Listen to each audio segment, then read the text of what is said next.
नमस्कार दोस्तों, red time story by वंदना में आपका स्वागत है। आज हम पति पत्नी के एक अनूठे रिश्ते की और पत्नी प्रेम की अनूठी दास्तान आपको सुनाएंगे। तो चलिए शुरू करते हैं आज की स्टोरी। आज की कहानी मुंशी प्रेमचंद जी की किला। जीवन का बड़ा भाग इसी घर में गुजर गया, पर कभी आराम न नसीब हुआ। मेरे पति संसार की दृष्टि में बड़े सज्जन, बड़े शिष्ट, बड़े उदार, बड़े सौम्य होंगे, लेकिन जिस पर गुजरती है वही जानता है। संसार को उन लोगों की प्रशंसा करने में आनंद आता है जो अपने घर को भाड़ में झोंके रहे हों, गैरों के पीछे अपना सर्वनाश किए डालते हों। जो प्राणी घर वालों के लिए मरता है उसकी प्रशंसा संसार वाले नहीं करते हैं। वह तो उनकी दृष्टि में स्वार्थी है, कृपण है, संकीर्ण हृदय का है, आचार भ्रष्ट है। इसी तरह जो लोग बाहर वालों के लिए मरते हैं उनकी प्रशंसा घर वाले क्यों करने लगे। अब इन्हीं को देखो, सारे दिन मुझे जलाया करते हैं। मैं पर्दा तो नहीं करती, लेकिन सौदे सुलभ के लिए बाजार जाना बुरा मालूम होता है। और इनका ये हाल है कि चीजें मंगवाओ तो ऐसी दुकानों से लाएंगे जहाँ कोई ग्राहक भूल कर भी ना जाता हो। ऐसी दुकान पर ना तो चीज अच्छी मिलती है, ना तौल ठीक होती है, ना दाम ही उचित होते हैं। यह दोष ना होते तो वह दुकानदार बदनाम ही क्यों होते। पर इन्हें ऐसे ही गई बीती दुकानों की चीजें लाने का मरज है। बार बार कह दिया साहब कि चलती हुई दुकानों से सौदा लाया करो, वहाँ माल अधिक खपता है, इसलिए ताजा माल आता रहता है। पर इनकी तो टटपुंजियों से ही बनती है और वे इन्हें उल्टे छुरे से मूड़ते हैं। गेहूं लाएंगे तो सारे बाजार से खराब, भुना हुआ चावल ऐसा मोटा कि बैल भी ना पूछे, दाल में कराई कंकड़ भरे हुए, मनो लकड़ी जला डालो क्या मजाल कि गले। घी लाएंगे तो आधा आधा तेल या 16 आने काटो जेम, और दरअसल घी से एक छटाक कम। तेल लाएंगे तो मिलावट, बालों में डालो तो चिमट जाए, पर दाम दे आएंगे शुद्ध आंवले के तेल का। किसी चलती हुई नामी दुकान पर जाते हुए तो इन्हें जैसे डर लगता है, शायद ऊंची दुकान और फीके पकवान के कायल हैं। मेरा अनुभव तो यह है कि नीची दुकान पर ही सड़े पकवान मिलते हैं। एक दिन की बात हो तो बर्दाश्त कर ली जाए, रोज रोज का टंटा नहीं सहा जाता। मैं पूछती हूँ, आखिर आप टटपुंजियों की दुकान पर जाते ही क्यों हो? क्या उनके पालन पोषण का ठेका तुम्ही ने लिया है?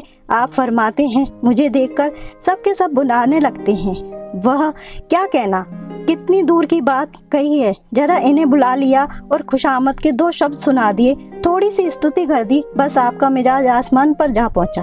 फिर इन्हें सुध नहीं रहती कि यह कूड़ा करकट बांध रहे हैं या क्या। पूछती हूँ, तुम उस रास्ते से जाते ही क्यों हो? क्यों किसी दूसरे रास्ते से नहीं जाते? ऐसे उठाई गिरों को मुंह ही क्यों लगाते हो? इसका कोई जवाब नहीं। एक चुप 100 बाधाओं को हराती है। एक बार एक गहना बनवाने को दिया। मैं तो माशे को जानती थी, इनसे कुछ पूछना व्यर्थ समझा। अपनी पहचान के एक सुनार को बुला रही थी। संयोग से आप भी वहीं विराजमान थे। बोले, यह संप्रदाय विश्वास के योग नहीं है, धोखा खाओगी। मैं एक सुनार को जानता हूँ, मेरे साथ का पड़ा हुआ है, बरसों साथ साथ खेले हैं। वह मेरे साथ चालबाजी नहीं कर सकता। मैंने भी समझा जब इनका मित्र है और वह भी बचपन का, तो कहाँ तक दोस्ती का हक ना निभाएगा। सोने का आभूषण और 100 रुपए इनके हवाले किए। इस भले मानस ने वह आभूषण और रुपए न जाने किस बेईमान को दे दिए कि बरसों के झंझट के बाद जब चीज बनकर आई तो 8 आने तांबा, इतनी भद्दी कि देखकर घिन लगती थी। बरसों की अभिलाषा धूल में मिल गई, रो पीट कर बैठी रही। ऐसे ऐसे वफादार तो इनके मित्र हैं जिन्हें मित्र की गर्दन पर छुरी फेरने पर भी संकोच नहीं। इनकी दोस्ती भी उन्हीं लोगों से है जो जमाने भर के जट्टू, गिरहकट, लंगोटी में फाक खेलने वाले फाके मस्त हैं, जिनका उद्यम ही इन जैसे आंखों के अंधों से दोस्ती गांठना है। नित्य ही एक ना एक माशे उधार मांगने के लिए सिर पर सवार रहते हैं और बिना लिए गला ही नहीं छोड़ते, मगर ऐसा कभी नहीं हुआ कि किसी ने रुपए चुकाए हों। आदमी एक बार खोकर सीखता है, 2 बार खोकर सीखता है, किंतु ये भले मानस 1000 बार खोकर भी नहीं सीखते। जब कहती हूँ रुपए तो दे आए, अब मांगने क्यों नहीं जाते? क्या मर गए तुम्हारे वे दोस्त? तो बस बगलें झाँक कर रह जाते हैं। आपसे मित्रों को सूखा जवाब नहीं दिया जाता। खैर, सूखा जवाब ना दो, मैं भी नहीं कहती कि दोस्तों से बैर मुरब्बती करो, मगर चिकनी चुपड़ी बातों से तो बना सकते हो, बहाना तो कर सकते हो। किसी मित्र ने रुपए मांगे और आपके सिर पर बोझ पड़ा, बेचारे कैसे इनकार करें। आखिर लोग जान जाएंगे कि ये माशे भी कुक्कल ही हैं। इनकी हविस यह है कि दुनिया इन्हें संपन्न समझती रहे, चाहे मेरे गहने ही क्यों ना गिरवी रखने पड़े। सच कहती हूँ, कभी कभी तो एक एक पैसे की तंगी हो जाती है और इन भले आदमी को रुपए जैसे घर में काटते हैं। जब तक रुपए के वारे न्यारे ना कर लें, इन्हें चैन नहीं है। इनके करतूत कहाँ तक गाऊं, मेरी तो नाक में दम आ गया। एक ना एक मेहमान रोज यमराज की भांति सिर पर सवार रहता है। ना जाने कहाँ के बेफिक्रे इनके मित्र हैं, कोई कहीं से आकर मरता है तो कोई कहीं से। क्या घर क्या है, अपाइजों का अड्डा है। जरा सा तो घर मुश्किल से 2 पलंग, ओढ़ना बिछोना भी फालतू नहीं, मगर आप हैं कि मित्रों को निमंत्रण देने को तैयार। आप तो अतिथि के साथ लेटेंगे, इसलिए इन्हें चारपाई भी चाहिए, ओढ़ना बिछोना भी चाहिए, नहीं तो घर का पर्दा खुल जाता है मेरे बच्चों के सिर। गर्मियों में तो खैर कोई मुजायका नहीं, लेकिन जाड़ों में तो ईश्वर ही याद आ जाते हैं। गर्मियों में भी खुली छत पर तो मेहमानों का अधिकार हो जाता है। अब मैं बच्चों को लिए पिंजरे में फड़फड़ाती रहूं। इन्हें इतनी समझ भी नहीं कि जब घर की ये दशा है तो क्यों ऐसे मेहमानों को बनाए जिनके पास कपड़े लत्ते तक नहीं। ईश्वर की दया से इनके सभी मित्र इसी श्रेणी के हैं। एक भी ऐसा माई का लाल नहीं जो समय पड़ने पर ढीले से भी इनकी मदद कर सके। 2-1 बार माशे को इसका अनुभव अत्यंत कटु अनुभव हो चुका है, मगर इस जड़ भरत ने जैसे आंखें न खोलने की कसम खा ली है। ऐसे ही दरिद्र भट्टाचार्यों से इनकी पटती है। शहर में इतने लक्ष्मी पुत्र हैं, पर आपका किसी से परिचय नहीं। उनके पास जाते इनकी आत्मा दुखती है। दोस्ती गांठना ऐसों से जिनके घर में खाने का ठिकाना नहीं। एक बार हमारा कहार छोड़कर चला गया और कई दिनों कोई दूसरा कहार न मिला। किसी चतुर और कुशल कहार की तलाश में थी, किंतु आपको जल्द से जल्द कोई आदमी रख लेने की धुन सवार हो गई। घर के सारे काम पूर्ववत चल रहे थे, पर आपको मालूम हो रहा था कि गाड़ी रुकी हुई है। मेरे जूठे बर्तन मांजना और अपना साग सब्जी के लिए बाजार जाना इनके लिए असहाय हो उठा। एक दिन जाने कहां से एक बांगड़ू को पकड़ लाए। उसकी सूरत कह देती थी कि कोई जंगलू है, मगर अपने उसके ऐसा बखान किया कि क्या कहूँ। बड़ा होशियार है, बड़ा आज्ञाकारी है, परले सिरे का मेहनती, गजब का सलीकेदार और बहुत ईमानदार है। खैर, मैंने उसे रख लिया। मैं बार बार क्यों इनकी बातों में आ जाती हूँ, इसका मुझे स्वयं आश्चर्य होता है। यह आदमी केवल रूप से आदमी था, आदमियत के और कोई लक्षण उसमें ना थे। किसी काम की तमीज नहीं, बेईमान ना था, पर गधा अव्वल दर्जे का। बेईमान होता तो कम से कम इतनी तस्कीन तो होती कि खुद खा जाता है, अवागा दुकानदारों के हाथों लुट जाता है। 10 तक की गिनती उसे नहीं आती है। 1 रुपए देकर बाजार भेजूं तो संध्या तक हिसाब ना समझ सके। क्रोध पीकर रह जाती थी। रक्त खोलने लगता था कि दुष्ट के कान उखाड़ लूं, मगर इन महाशय को उससे कुछ भी कहते नहीं देखा। डांटना तो दूर की बात है। आप नहा धोकर धोती छाट रहे हैं और वह दूर बैठा तमाशा देख रहा है। मैं तो बचा का खून पी जाती, लेकिन इन्हें जरा भी गम नहीं। जब मेरे डांटने पर धोती छाटने जाता भी तो आप उसे समीप न आने देते, बस उसके दोषों को गुण बनाकर दिखाया करते, और इस प्रयास में सफल ना होते तो दोषों पर पर्दा डाल देते। मूर्ख को झाड़ू लगाने की तमीज ना थी। मर्दाना कमरा ही तो सारे घर में एक ढंग का कमरा है, उसमें झाड़ू लगाता तो इधर की चीज उधर, ऊपर की नीचे, मानो कमरे में भूकंप आ गया हो। और गर्द का यह हाल कि सांसें लेना कठिन, पर आप शांति पूर्वक कमरे में बैठे हैं जैसे कोई बात ही नहीं। एक दिन मैंने उसे खूब डांटा, कल से ठीक से झाड़ू नहीं लगाई तो कान पकड़कर निकाल दूंगी। सवेरे सोकर उठी तो देखती हूँ कमरे में झाड़ू लगी हुई है और हर एक चीज करीने से रखी हुई है, गर्द गुबार का नाम नहीं। मैं चकित होकर देखने लगी तो आप हंसकर बोले, देखती क्या हो, आज घूरे ने बड़े सवेरे उठकर झाड़ू लगाई है। मैंने समझा दिया, तुम ढंग से बताती नहीं, उल्टा डांट लगाती हो। मैंने समझा खैर दुष्ट ने कम से कम एक काम तो सलीके से किया। अब रोज कमरा साफ सुथरा मिलता। घूरे मेरी दृष्टि में विश्वसनीय बनने लगा। संयोग की बात है, एक दिन मैं जरा मामूल से सवेरे उठ बैठी और कमरे में आई तो क्या देखती हूँ कि घूरे द्वार पर खड़ा है और आप तन मन से कमरे में झाड़ू लगा रहे हैं। मेरी आंखों में खून उतर आया। उनके हाथ से झाड़ू छीनकर घूरे के सिर पे जमा दी। हरामखोर को उसी दम निकालकर बाहर किया। आप फरमाने लगे, उसका महीना तो चुका दो, वारी समझ। एक तो काम ना करे, उस पर आंखें दिखाए, उस पर पूरी मजूरी भी चुका दूं। मैंने एक कोड़ी भी ना दी। एक कुर्ता दिया था, वह भी छीन लिया। इस पर जड़ भरत माशे मुझसे कई दिनों तक रूठे रहे। घर छोड़कर भग जाते थे, बड़ी मुश्किलों से रुके। ऐसे ऐसे बंधु भी संसार में पड़े हैं। मैं ना होती तो शायद अब तक इन्हें किसी बाजार में बेच दिया होता।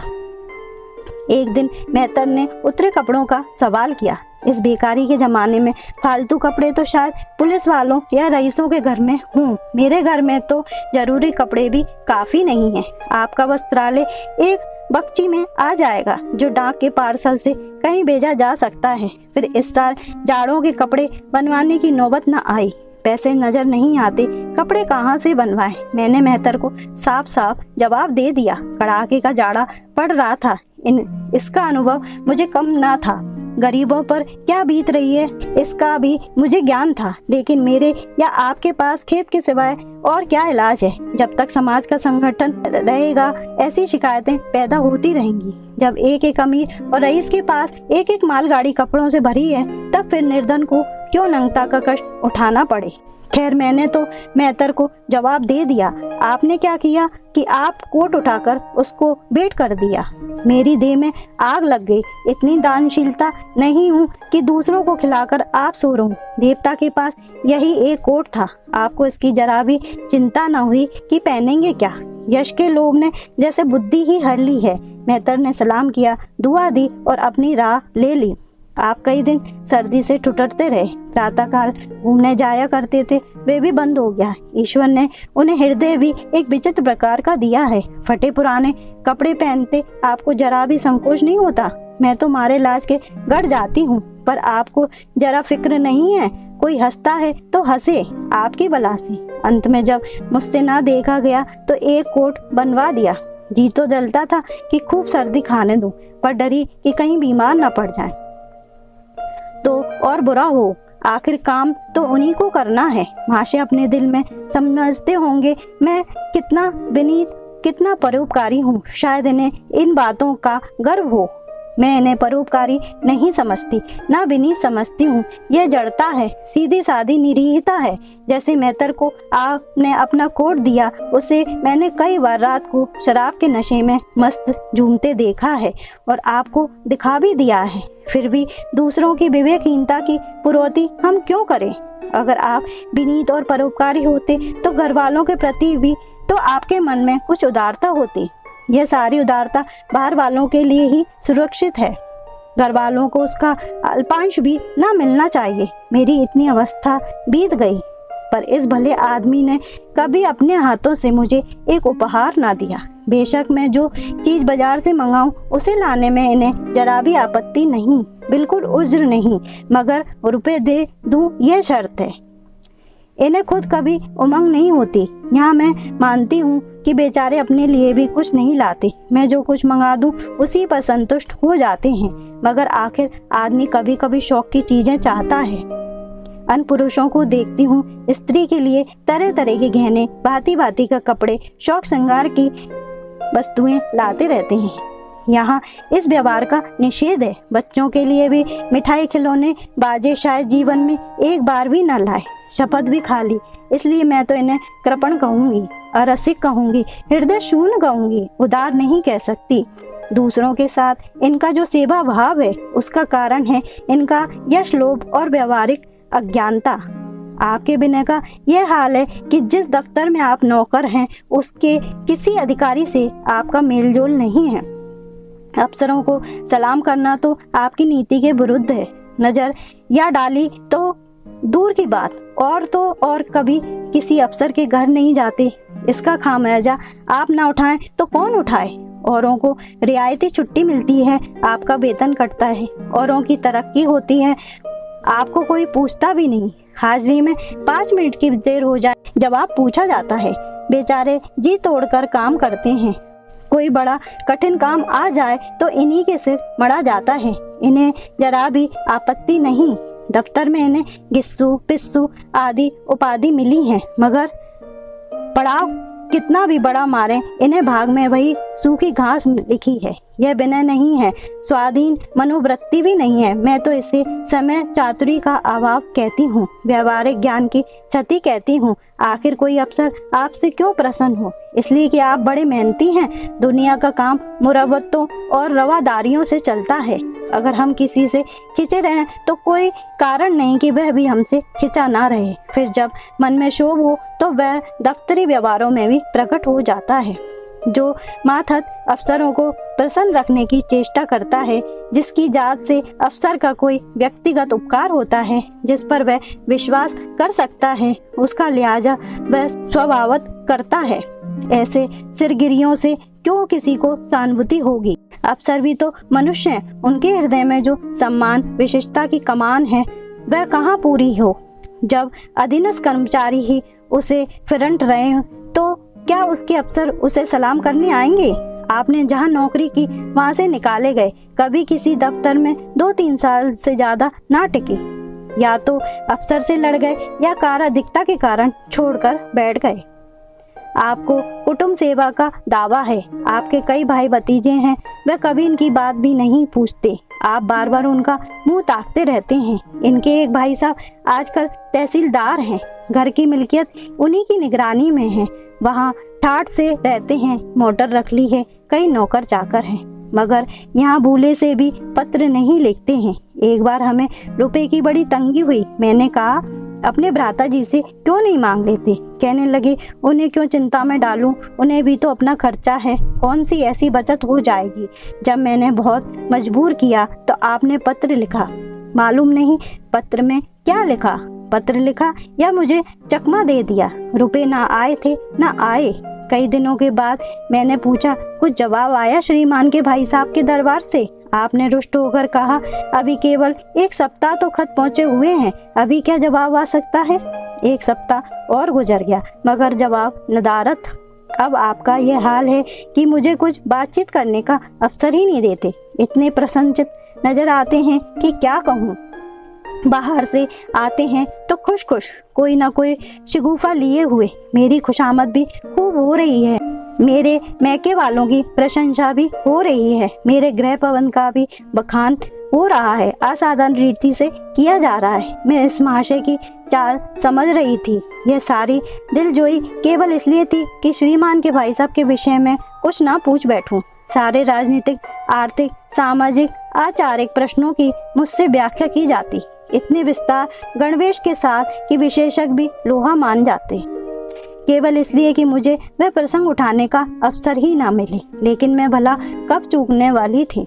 जब पूरे 2 सप्ताह गुजर गए और बीमे के रुपए भेजने की मीत मौत की तरह सिर पर सवार हो गई तो मैंने पूछा, क्या हुआ? तुम्हारे भाई साहब ने श्रीमुख से कुछ फरमाया या अभी तक पत्र नहीं पहुंचा? आखिर घर की जायदाद में हमारा भी कुछ हिस्सा है या नहीं? या हम किसी लौंडी दासी की संतान हैं? 500 रुपए साल का नफा तो 10 साल पहले था, अब तो 1000 से कम ना होगा। पर हमें कभी एक कानी कौड़ी भी नहीं मिली। मोटे हिसाब से हमें 2000 मिलना चाहिए। 2000 ना हो, 1000 हो, 500 हो, 250 हो, कुछ ना कुछ तो हो। तो बीमा के प्रीमियम भर के तो हो। तहसीलदार साहब की आमदनी हमारी आमदनी की चौगनी है। रिश्वत भी लेते हैं तो फिर हमें रुपए क्यों नहीं देते? आप हैं हा हा हा करने लगे। कहने लगे, हाँ बेचारे घर की मरम्मत करवाते हैं, बंधु बांधवों को स्वागत सत्कार करते हैं, नातेदारियों में भेंट बाट भेजते हैं, और कहाँ से लाएं जो हमारे पास भेजें। बारी बुद्धि मानो जायदाद इसलिए होती है कि उसकी कमाई उसी में खर्च हो जाए। इस भले आदमी को बहाने गढ़ने भी नहीं आते। मुझसे पूछते, मैं 1 नहीं 1000 बता देती, एक से बढ़कर एक कह देती। घर में आग लग गई, सब कुछ स्वाह हो गया या चोरी हो गई, तिनका तक ना बचा। 10,000 का अनाज भरा था, उसमें घाटा रहा, या किसी से फौजदारी हो गई, उसमें दिवाला पिट गया। आपको सूझी भी तो लचर सी बात। तकदीर ठोकर बैठी रही। पड़ोस की एक महिला से रुपए कर्ज लिए, तब जाकर काम चला। फिर भी आप भाई भतीजों की तारीफ के पुल बांधते हैं तो मेरे शरीर में आग लग जाती है। ऐसे कौरवों से ईश्वर बचाए। ईश्वर की दया से आपके 2 बच्चे हैं, 2 बच्चियां भी हैं। ईश्वर की दया कहूँ या कोप कहूँ, सब के सब उद्यमी हो गए हैं कि खुदा की पनाह। मगर क्या मजाल कि यह बंधु किसी को कड़ी आंखों से देखें। रात के 8 बज गए हैं, युवराज अभी घूम कर नहीं आए। मैं घबरा रही हूँ, आप निश्चिंत बैठे हैं, अखबार पढ़ रहे हैं। चिल्लाई हुई जाती हूँ और अखबार छीनकर कहती हूँ, जाकर जरा देखो तो। क्यों नहीं, लौंडा कहाँ रह गया? ना जाने तुम्हारा हृदय कितना कठोर है। ईश्वर ने तुम्हें संतान ही ना जाने क्यों दे दी। पिता का पुत्र के साथ कुछ तो धर्म है। तब आप भी गर्म हो जाते हैं। अभी तक नहीं आया, बड़ा शैतान है, आज बचा आते हैं तो कान उखाड़ लेता हूँ। मारे हंटरों के खाल उधेड़ कर रख दूंगा। यूं बिगड़कर तैश के साथ आप उसे खोजने निकलते हैं। संयोग की बात है, आप उधर जाते हैं, इधर लड़का आ जाता है। मैं पूछती हूँ, तू किधर से आ गया? तुझे वहाँ ढूंढने गए हुए हैं। देखना आज कैसी मरम्मत होती है। यह आदत ही छूट जाएगी। दांत पीस रहे थे, आते ही होंगे। छड़ी भी उनके हाथ में है। तुम इतने मन के हो गए हो कि बात नहीं सुनते। आज आटे दाल का भाव मालूम होगा। लड़का सहम जाता है और लैंप जलाकर पढ़ने बैठ जाता है। मास्टर जी 2 घंटे में लौटते हैं और हैरान परेशान बदहवास घर में पांव रखते ही पूछते हैं, आया कि नहीं? मैंने उनका क्रोध उत्तेजित करने के विचार से कहती हूँ, आकर बैठा तो है, जाकर पूछते क्यों नहीं? पूछकर हार गई, कहाँ गया? कुछ बोलता ही नहीं। आप गरज कर कहते हैं, मुन्नू यहाँ आओ। लड़का थर थर कांपते हुए आंगन में खड़ा हो जाता है। दोनों बच्चियां घर में छिप जाती हैं कि कोई बड़ा भयंकर कांड होने वाला है। छोटा बच्चा खिड़की से चूहे की तरह झांक रहा है। आप क्रोध से बौखलाए हुए हैं, हाथ में छड़ी है ही। मैं भी वहाँ क्रोधोन्मत्त आकृति देखकर पछताने लगती हूँ कि कहाँ से इन्हें शिकायत की। आप लड़के के पास जाते हैं, मगर छड़ी जमाने के बदले आहिस्ता से उसके कंधे पर हाथ रखकर बनावटी क्रोध करते हुए कहते हैं, तुम कहाँ गए थे जी? मना किया जाता है, मानते नहीं हो। खबरदार, जो अब कभी इतनी देर हो गई। आदमी शाम को घर चला आता है या मटर गश्ती करता है। मैं समझ रही हूँ कि यह भूमिका है, विषय अब आएगा। भूमिका तो बुरी नहीं, लेकिन यहाँ तो भूमिका पर इतनी हो जाती है। बस आपका क्रोध शांत हो गया, बिल्कुल जैसे कुआर की घटा घेर घेर कर हुआ। काले बादल आए, गड़गड़ाहट हुई और गिरी 4 बूंदें। लड़का अपने कमरे में चला जाता है और शायद खुशी से नाचने लगता है। मैं पराभूत होकर कहती हूँ, तुम तो जैसे डर गए। भला 2-4 तमाचे तो लगाए होते, इसी तरह तो लड़के शेर हो जाते हैं।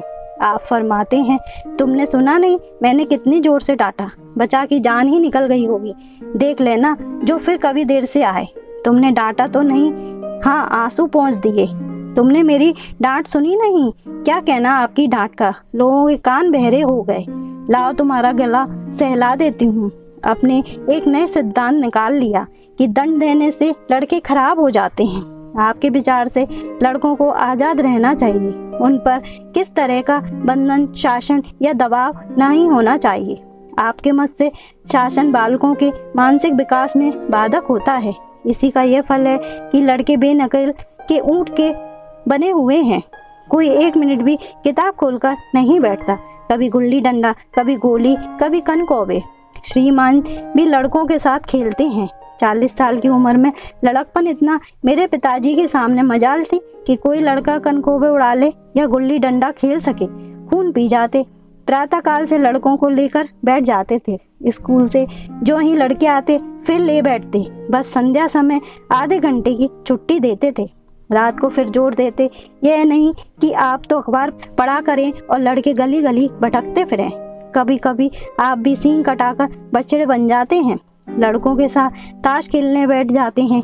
ऐसे बाप का भला लड़कों पर क्या रोब हो सकता है? पिताजी के सामने मेरे भाई सीधे ताक नहीं सकते थे। उनकी आवाज़ सुनते ही तहलका मच जाता था। उन्होंने घर में कदम रखा और शांति का साम्राज्य हुआ।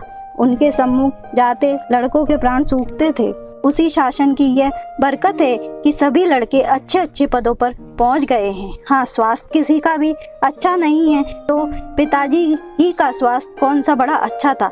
बेचारे हमेशा किसी न किसी औषधि का सेवन करते थे और क्या कहूँ, एक दिन तो हद ही हो गई। श्रीमान जी लड़कों को कनकोवा उड़ाने की शिक्षा दे रहे थे। यूँ घुमाओ, यूँ गोते लगा दो, यूँ खींचो, यूँ ढील दो, ऐसे तन मन से सिखा रहे थे मानो गुरु मंत्र दे रहे हों। उस दिन मैंने इनकी ऐसी खबर ली कि याद करते होंगे, तुम कौन होते हो मेरे बच्चों को बिगाड़ने वाले? तुम्हें घर से कोई मतलब नहीं है ना? लेकिन आप मेरे बच्चों को खराब ना कीजिए, बुरी आदतें तो ना सिखाइए। आप उन्हें सुधार नहीं सकते तो कम से कम बिगाड़िए मत। लगे बगले झांकने मैं चाहती हूँ एक बार यह भी गर्म पड़े तो अपनी चंडी रूप दिखाऊं, पर यह इतनी जल्द दब जाते हैं कि मैं हार जाती हूँ। पिताजी किसी लड़के को मेले तमाशे ना ले जाते थे, लड़का सिर पटक कर मर जाए मगर जरा भी ना पसीजते थे। और इन महात्मा जी का यह हाल है कि एक एक से पूछकर मेले ले जाते हैं। चलो चलो, वह बड़ी बहार है, खूब आतिशबाजियां छूटेंगी, गुब्बारे उड़ेंगे, विलायती चरखी भी हैं, उन पर मजे से बैठना। और तो और आप लड़कों को हॉकी खेलने से भी नहीं रोकते हैं। यह अंग्रेजी खेल भी कितने जानलेवा होते हैं। क्रिकेट, फुटबॉल, हॉकी एक से एक घातक। गेंद लग जाए तो जान लेकर ही छोड़े। मगर आपको इन सभी खेलों से प्रेम है। कोई लड़का मैच में जीतकर आ जाता है तो ऐसे फूल उठते हैं मानो किला जीतकर आए हों। आपको इसकी जरा भी परवाह नहीं कि चोट चपेट आ गई तो क्या होगा, हाथ पांव टूट गए तो बेचारों की जिंदगी कैसे पार लगेगी। पिछले साल कन्या का विवाह था। आपको जिद थी कि दहेज के नाम पर कानी कौड़ी भी ना देंगे, चाहे कन्या आजीवन कुंवारी बैठी रहे। यहाँ भी आपका आदर्शवाद आ कूदा। समाज के नेताओं का छल प्रपंच आए दिन देखते रहते हैं, फिर भी आपकी आंखें नहीं खुलती। जब तक समाज की यह व्यवस्था कायम है और युवतियां कन्याओं का अविवाहित रहना निंदास्पद है, तब तक ये प्रथा मिटने की नहीं है। 2-4 ऐसे व्यक्ति भले ही निकल आवे जो दहेज के लिए हाथ न फैलावे, लेकिन इसका परिस्थिति पर कोई असर नहीं पड़ता और कुप्रथा ज्यों की त्यों बनी हुई है। पैसे की तो कमी नहीं है, दहेज की बुराइयों पर लेक्चर दे सकते हैं, लेकिन मिलते हुए दहेज को छोड़ देने वाले मैंने आज तक नहीं देखे। जब लड़कों की तरह लड़कियों की शिक्षा और जीविका की भी सुविधा निकल आएगी तो ये प्रथा भी विदा हो जाएगी। उसके पहले संभव नहीं है। मैंने जहाँ जहाँ संदेश भेजा दहेज का प्रश्न उठ खड़ा हुआ और आपने प्रत्येक अवसर पर टांग अड़ाई। अब इस तरह पूरा साल गुजर गया और कन्या को 17 साल लग गया तो मैंने एक जगह बात पक्की कर ली। आपने भी स्वीकार कर लिया, क्योंकि वर पक्ष ने लेन देन का प्रश्न उठाया ही नहीं। हालांकि अंतकरण में उन लोगों को पूरा विश्वास था कि अच्छी रकम मिलेगी और मैंने भी तय कर लिया था यथाशक्ति कोई बात उठा न रखूंगी। विवाह के सकुशल होने में कोई संदेह ना था, लेकिन इन महाशय के आगे मेरी एक ना चली। यह प्रथा निग्न है, यह रस निरर्थक है। यहाँ रूपों की क्या जरूरत है, यहाँ गीतों का क्या काम है, नाक में दम यहाँ क्यों वह क्यों, यहाँ तो साफ दहेज है। तुमने मेरे मुंह में कालिक लगा दी, मेरी आबरू मिटा दी। जरा सोचिए इस परिस्थिति को कि बारात द्वार पर खड़ी हुई है और यहाँ बात बात पर शास्त्रार्थ हो रहा है। विवाह का मुहूर्त आधी रात के बाद का था। प्रथा अनुसार मैंने व्रत रखा था, किंतु आपकी टेक थी कि व्रत की कोई जरूरत नहीं है। जब लड़के के माता पिता व्रत नहीं रखते, जब लड़का तक व्रत नहीं रखता तो कन्या पक्ष वाले ही व्रत क्यों रखें। मैं और सारा खानदान मना करता रहा, लेकिन आपने नाश्ता किया, भोजन किया। खैर, कन्यादान का मुहूर्त आया। आप सदैव से इस प्रथा के विरोधी हैं, आप इसे निषिद्ध समझते हैं। कन्या का क्या दान, दान की वस्तु है। दान रुपए पैसे जगह जमीन का हो सकता है, पशु दान भी हो सकता है, लेकिन लड़की का दान एक लचर सी बात है। कितनी समझाती हूँ, पुरानी पता है, वेद काल से होती चली आई है। शास्त्रों में इसकी व्यवस्था है।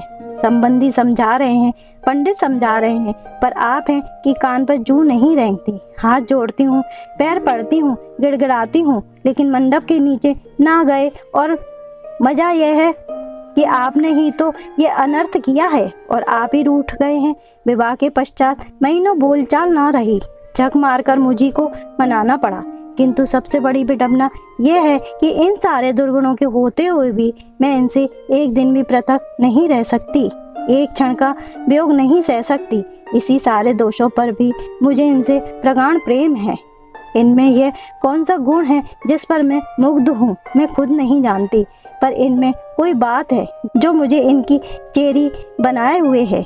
वे जरा मामूली सी देर में घर आते हैं तो प्राण नहों में समा जाते हैं। आज यदि विधाता इनके बदले मुझे कोई विद्या और बुद्धि का पुतला, रूप और धन का देवता भी दे तो मैं उसकी ओर आंख उठाकर ना देखूं। यह धर्म की बेड़ी नहीं है, कदापि नहीं, प्रथागत पतिव्रत भी नहीं, बल्कि हम दोनों की प्रकृति में कुछ ऐसी क्षमताएं, कुछ व्यवस्था उत्पन्न हो गई हैं, मानो किसी मशीन के कल पुर्जे घिस घिस कर फिट हो गए हों और एक पुर्जे की जगह दूसरा पुर्जा काम ना दे सके, चाहे वह पहले से कितना ही सुडौल, नया, सुदृढ़ क्यों ना हो। जाने हुए रास्ते से हम निशंक आंखें बंद किए जाते हैं, उसके नीचे ऊंचे मोड़ और घुमाव सब हमारी आंखों में समाये हुए हैं। अनजान रास्तों पर चलना कितना कष्टप्रद होगा। शायद आज मैं इनके दोषों को गुणों से बदलने पर भी तैयार ना हूँ। तो ये थी पति पत्नी के प्रेम की अनूठी दास्तां गिला। तो दोस्तों, हम आपसे फिर एक नई कहानी के साथ मिलेंगे। अगर आपको हमारी ये कहानी अच्छी लगी तो हमारे चैनल को लाइक, शेयर, सब्सक्राइब करें और बेल आइकन को दबाएं। धन्यवाद।